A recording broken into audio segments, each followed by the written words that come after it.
Saya dari program studi pendidikan guru sekolah dasar.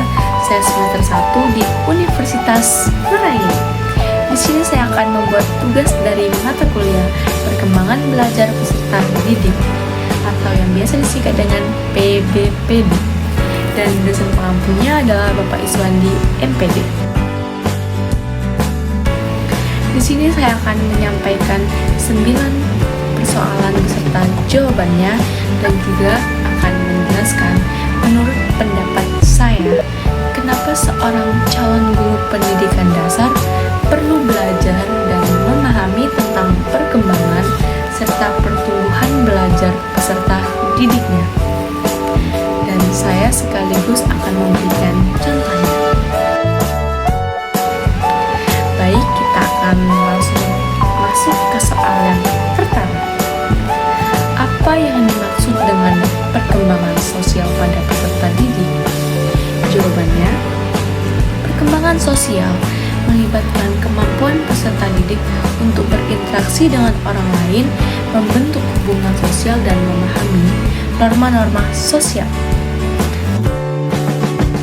Soal yang kedua, sebutkan 3 tahapan perkembangan kognitif menurut teori perkembangan Jean Piaget.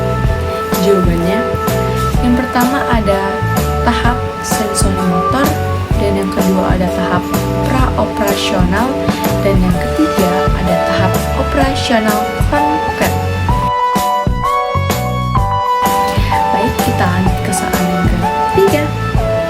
Bagaimana peran lingkungan dalam mengaruhi perkembangan peserta didik? Jawabannya, lingkungan yang mendukung dan stimulatif dapat mengaruhi perkembangan peserta didik melalui pengalaman belajar, interaksi sosial, rangsangan kognitif, dan lain-lain. Kita masuk ke soal yang keempat. Apa peran penting perkembangan motorik halus dalam kehidupan sehari-hari anak? Jawabannya, perkembangan motorik halus mempengaruhi kemampuan anak dalam melakukan tugas-tugas detail seperti menulis, menggambar, dan menggunakan alat tulis. Masuk ke soal yang kelima. Bagaimana peran pengasuhan dalam pembentukan perkembangan emosional anak? Jawabannya, pengasuhan yang hangat dan mendukung dapat membantu anak mengembangkan keamanan emosional dan kemampuan mengelola emosi dan sebagainya. Kita masuk ke soal yang ke-6.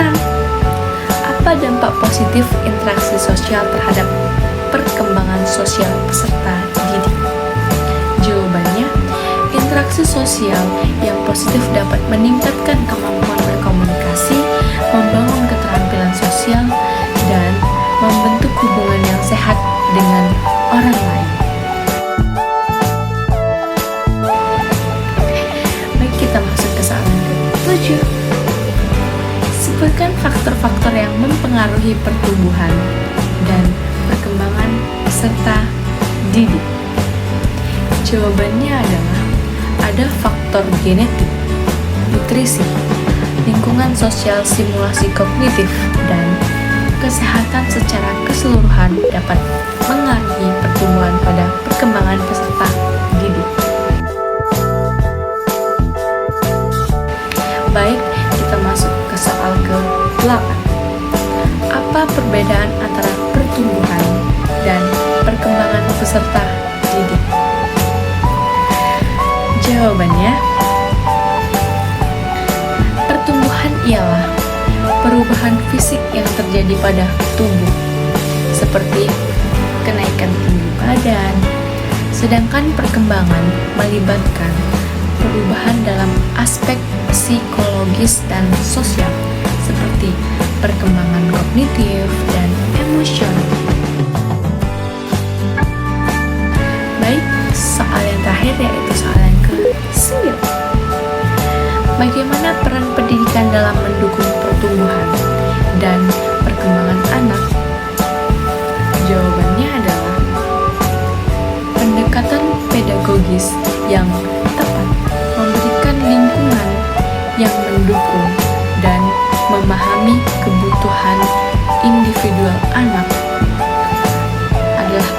cara pendidik dapat mendukung pertumbuhan dan perkembangan peserta didik. Selanjutnya, saya akan menjelaskan menurut saya kenapa seorang calon guru pendidikan dasar perlu belajar dan memahami tentang perkembangan serta pertumbuhan belajar peserta didiknya. Jawabannya adalah, menurut saya, dengan memahami fisik, sosial, dan emosional peserta didik, seorang guru dapat menciptakan lingkungan pembelajaran yang baik, tenang, dan tentram, sehingga bisa membuat mereka nyaman.